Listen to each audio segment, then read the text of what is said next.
मध्य प्रदेश विधानसभा के बजट सत्र का। तो आपको बता दें कि मध्य प्रदेश विधानसभा के बजट सत्र का आज तीसरा दिन है। वित्त मंत्री जगदीश देवड़ा आज विधानसभा में बजट पेश करने वाले हैं। संभावना है कि ये बजट 4 लाख करोड़ से ज्यादा का हो सकता है। इस बजट में प्रदेश के सभी वर्गों को साधने की कोशिश रहेगी। सरकार का किसान, युवा, गरीब और महिलाओं पर विशेष तौर पर फोकस रहने वाला है। दूध उत्पादकों को बोनस, किसानों को सोलर पंप, युवाओं को नौकरी समेत बजट में कई ऐलान होने की संभावना है।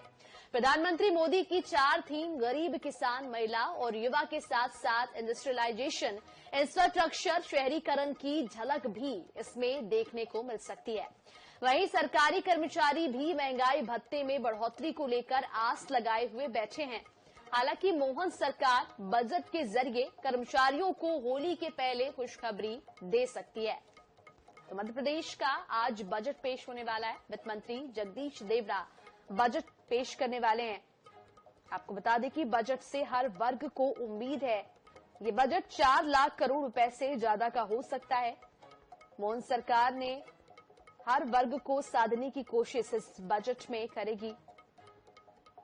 तो आज वित्त मंत्री जगदीश देवड़ा पेश करेंगे एमपी का बजट। सभी वर्गों को साधने की कोशिश की जाएगी। विशेष तौर पर किसान, युवा, महिला वर्ग पर विशेष तौर पर ध्यान रखा गया, फोकस किया गया है। साथ ही सरकारी कर्मचारी भी आस लगाकर बैठे हुए हैं। उन्हें भी होली से पहले खुशखबरी सरकार की ओर से मिल सकती है।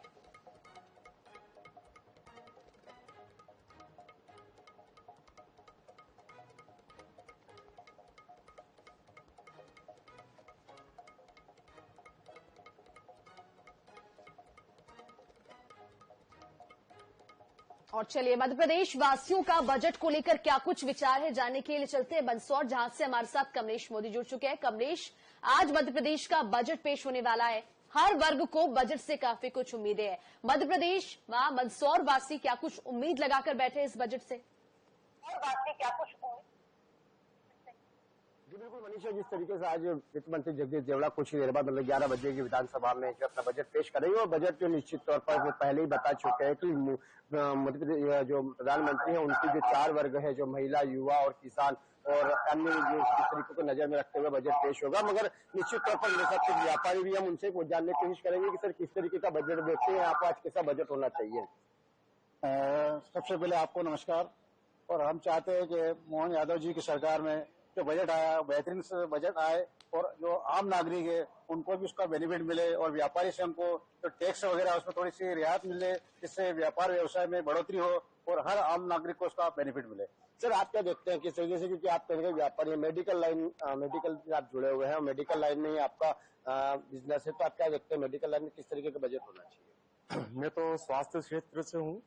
मैं चाहूंगा कि ग्रामीण क्षेत्रों में जो स्वास्थ्य में जो काफी लचर व्यवस्था है, तो प्राइवेट इन्वेस्टमेंट को प्रमोट किया जाए, जिससे लोगों को रोजगार भी मिले और यहाँ स्वास्थ्य जो है सुविधा बढ़े। स्वास्थ्य सुविधा बढ़े। सर आप किस तरीके से देखते हैं किस तरीके का बजट होना चाहिए?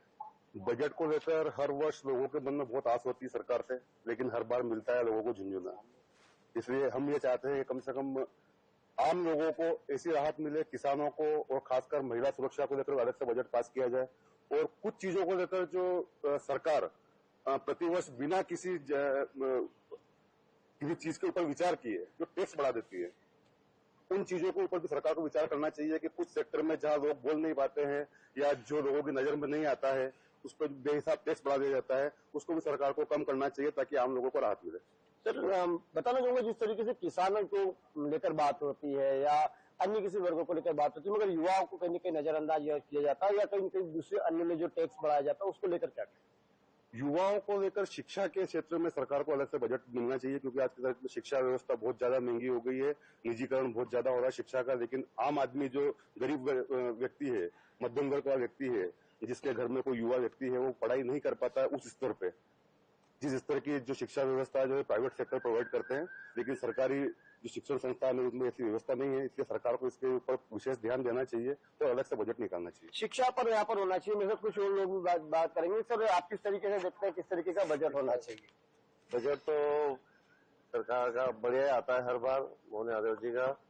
और हम ये चाहते हैं कि एक्साइज ड्यूटी घटाई जाए शराब पे, वो भी काफी एकदम लोग जो है उन पर बहुत प्रभाव पड़ता है। और जो मुझे गरीब लोगों को समस्या आती है तो उस पर भी ध्यान देना चाहिए। निश्चित तौर पर बहुत सारी चीजें हैं, एक्साइज ड्यूटी है, शिक्षा विभाग शिक्षा के स्तर पर है, तमाम सारी चीजें हैं जो इस तरीके से यहाँ पर लोगों का मानना है कि इस ओर सरकार को ध्यान देना चाहिए और इस ओर पे बजट पेश होना चाहिए। मनीषा जी बिल्कुल। कमलेश, जीआईएस समिट के बाद ये पहला बजट पेश होने वाला है। ऐसे में केंद्र सरकार से भी इस बजट में अंश थोड़ा ज्यादा मिल रहा है। महिला, गरीब और किसान वर्ग को लेकर क्या कुछ इस बजट में सौगात मिल सकती है? क्या कुछ पिटारा सरकार की ओर से खुलेगा? बात करें कि भाई मैं आपसे जानना चाहूंगा कि जिस तरीके से सरकार जहां तक युवाओं की बात कर रही है, किसानों की बात कर रही है, मगर महिलाओं की सुरक्षा को लेकर या महिलाओं के लिए किस तरीके का बजट होना चाहिए, क्योंकि आप भी कहीं एक परिवार से आते हैं, मध्यम वर्गीय परिवार से, किस तरीके का बजट होना चाहिए?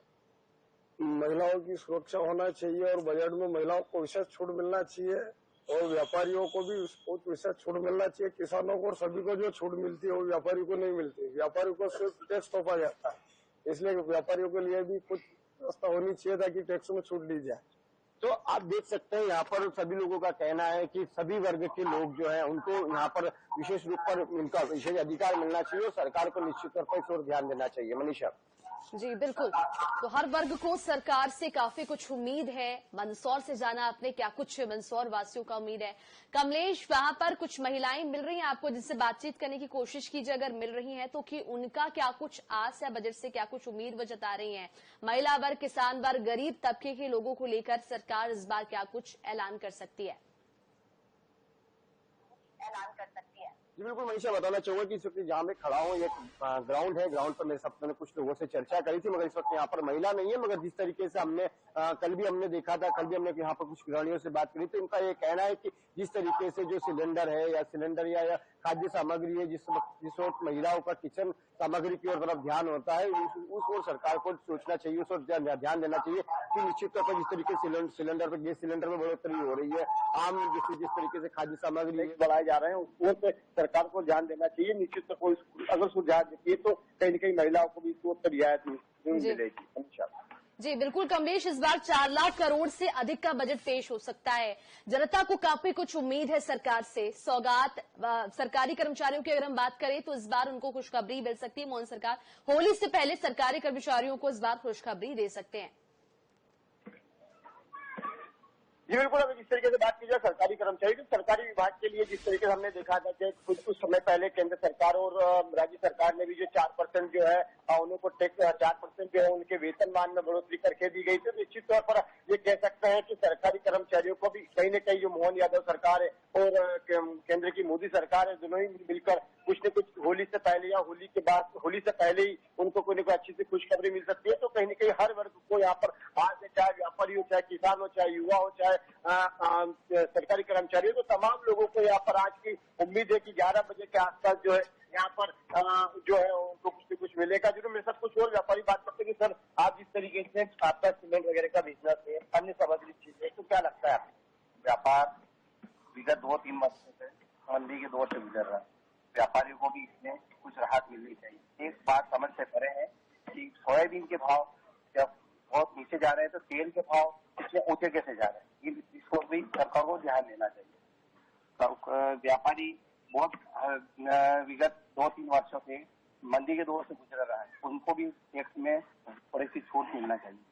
तो आप देख सकते हैं यहाँ पर कि व्यापारी वर्ग खासकर अपने ऊपर फोकस कर रहे हैं कि निश्चित तौर पर 2-3 साल से आर्थिक मंदी के दौर से यहाँ पर व्यापारी गुजर रहे हैं, क्योंकि टैक्स जो है उनके ऊपर टैक्स बढ़ा दिया जाता है। निश्चित तौर पर उसको लेकर भी यहाँ पर व्यापारी वर्ग में कहीं न कहीं नाराजगी है। तो इस बार व्यापारी वर्ग भी चाहेगा कि उनको मोहन यादव सरकार कुछ न कुछ मौके के रूप में जरूर वो लेकर गिफ्ट देगी। जी बिल्कुल। तो कुल मिलाकर हर वर्ग के लोगों को सरकार से इस बार बहुत कुछ उम्मीदें हैं। मोहन सरकार का बजट आज पेश होने वाला है। वित्त मंत्री जगदीश देवड़ा बजट पेश करेंगे, जिसको लेकर सभी तरह के लोगों का रिएक्शन आपने देखा और आगे भी रिएक्शन लोगों की दिखाते रहेंगे। आपसे आईएनएच पर जुड़े रहिए हमारे साथ और आज लगभग 11 बजे बजट पेश हो जाएगा। हमारे साथ जुड़ने के लिए कमलेश बहुत शुक्रिया आपका।